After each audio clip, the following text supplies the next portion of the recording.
নমস্কার বন্ধুরা, আমি লিমা। কেমন আছো তোমরা সবাই? আশা করছি তোমরা সবাই খুব ভালো আছো এবং সুস্থ আছো। আমরাও ভালো আছি আর সুস্থ আছি। আরও একটি নতুন সকাল, নতুন ব্লগে তোমাদের সকলকে স্বাগত জানাই।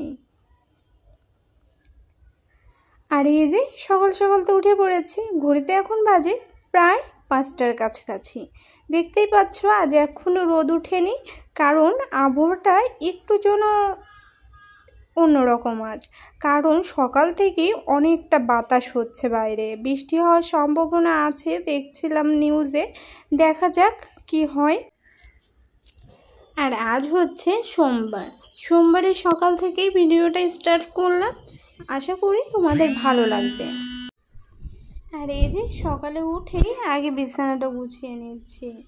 আর জানো তো আজ না একটু তাড়াতাড়ি ঘুমটা ভেঙে গেছে, কি জানি কেন। কারণ কাল রাতেও একটু বৃষ্টি হয়েছে, সারা রাতে কারেন্ট ছিল না, এই জন্যই আরও তাড়াতাড়ি ঘুমটা ভেঙে গেছে। সকালের দিকে একটু থেমেছে, শুধু একটু বাতাস হচ্ছে, দেখা যাক আবার কি হয় না হয়। আর বোঝোই তো, একটু ডাক মারলে প্রচণ্ড পরিমাণ শব্দ হয়, কারণ অনেক উপরে তো এজন্য। আর বেশ ভয়ও করছিল, আর এটা ভেবে আর ঘুমটা খুব একটা ভালো হয়নি। আর একটা কথা কি জানো বন্ধুরা, আগে যখন ছোট ছিলাম বুঝতাম না সংসার মানে কি, কাজকর্ম করতে কেমন সময় লাগে। তখন মাকে জিজ্ঞাসা করতাম যে সকালবেলা উঠে কি এমন কাজ করো, কি কাজ করো।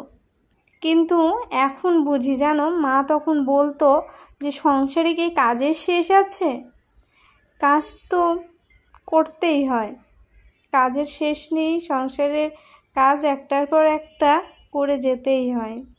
আর সেটাই এখন সংসার করতে করতে এই 5 বছরে বুঝতে পারছি যে সংসার কাকে বলে।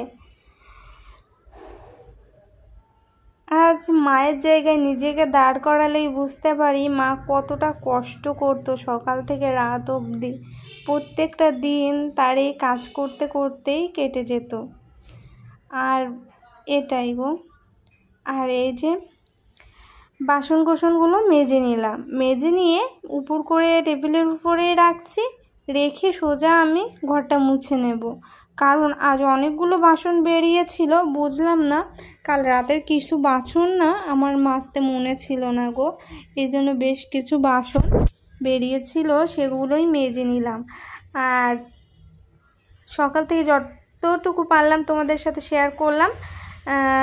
বাসি কাজকর্ম আমার মোটামুটি কমপ্লিট বলতে পারো। আর এই যে চলো পরে আসছি। এই যে বন্ধুরা স্নান সেরে চলে এসেছি, এবার তো পুজো দিতে হবে, পুজো দিতে যাব। আর তার আগে সিঁদুরটা পরে নিই, পরে রেডি হয়ে নিয়ে পুজোটা সেরে নেব।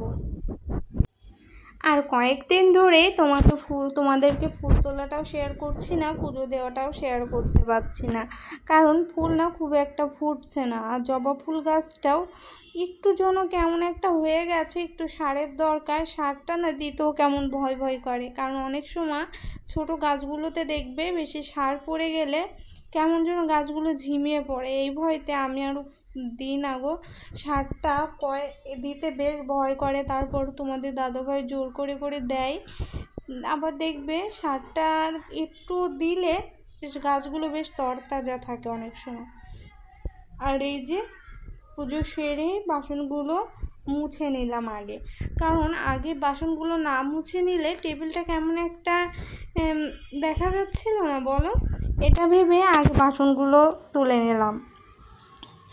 দেখবে আমরা তো সংসারের কাজকর্ম করি, প্রত্যেকটা কাজই হাতে ধরে আমাদেরকে করতে হয়। এই জন্য কোথাও যদি একটু ঘিঞ্চি টাইপের লাগে না, তাহলে আমরা বুঝতে পারি যে এই জায়গাটা একটু পরিষ্কার করার দরকার, আমাদেরকে বলে দিতে হয় না, কারণ আমরা তো সংসারের কাজ করেই থাকি।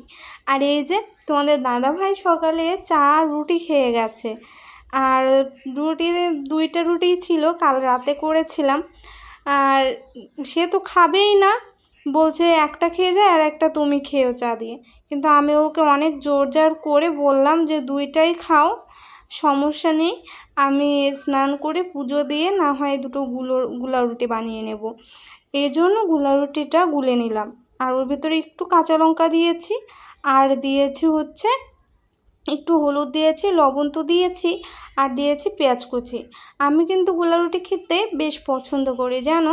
তোমাদের দাদা ভাই গুলা রুটি খায় কিন্তু খুব একটা পছন্দ করে না, কিন্তু চিনি দিয়ে খায়, এই পেঁয়াজ কুচি লঙ্কা কুচি দিয়ে খুব একটা খায় না। আর এই যে একটা তো ভাজা হয়েই গেছে, আজ জমিয়ে খাবো চা দিয়ে গোলা রুটি। আর একটা কথা বেশ মনে মনে খারাপও লাগে যে তোমাদের দাদাভাইকে না দিয়ে তো খায় না, এই জন্য একটু খারাপও লাগছে ভিতরে ভিতরে, কিন্তু পরে একসময় ওকে বানিয়ে দেব।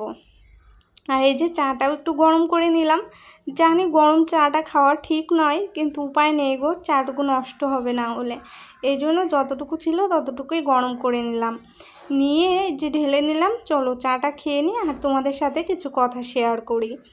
আর জানো তো বন্ধুরা, একটা পরিস্থিতি কেমন কখন যে কি হয় সেটা তো বলা যায় না। আর মাকে দেখতাম জানো, আজ গুলা রুটি করতে করতে মায়ের কথা বেশ মনে পড়ছিল। মধ্যবিত্ত ফ্যামিলিতে, আমরা তো মধ্যবিত্ত ফ্যামিলি, বাবা মাও ছিল মধ্যবিত্ত ফ্যামিলির, এই জন্য যখন দেখতাম বাবা বাজার করতে গেছে, বাড়ি রান্না করার মতো কিছুই নেই, তখন মাকে দেখতাম যেন যাই থাকতো সেটা দিয়েই মা ওই আটা থাকলে একটু গুলা রুটি করে দিত, সেটাই আমি ভাই বোনডি মিলে খেয়ে নিতাম। মা বলতো যে খেয়ে নাও, বাবা বাজার করে নিয়ে আসলে তারপর রান্না করে দেব।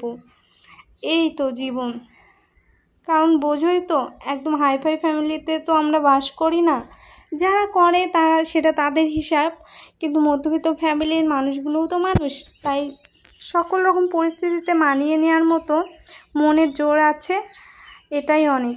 আর এই যে আজ দুপুরে করব মুগের ডালের খিচুড়ি, কারণ বৃষ্টি হয়েছে বুঝতেই পারছো, একটু খিচুড়ি খিচুড়ি করছে আমার বরের মনটা, সেটা বুঝতে পেরেই আজ খিচুড়িটা করে নেব।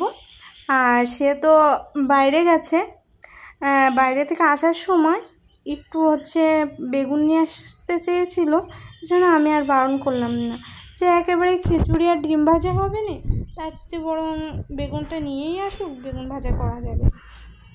এটা ভাবে এই বেগুনটা নিয়ে আসতে বললাম, দেখি বেগুনটা নিয়ে আসবে আসার সময়, আর তখন ভেজে নেব। চলো, আর এই যে চাল আর ডালটা একসাথে ভেজে নিচ্ছি, ভেজে নিয়ে রাইস কুকারে জলটা অনেক আগেই গরম করতে দিয়ে দিয়েছিলাম, দিয়ে এবার চলো রাইস কুকারটাতে দিয়ে দিই।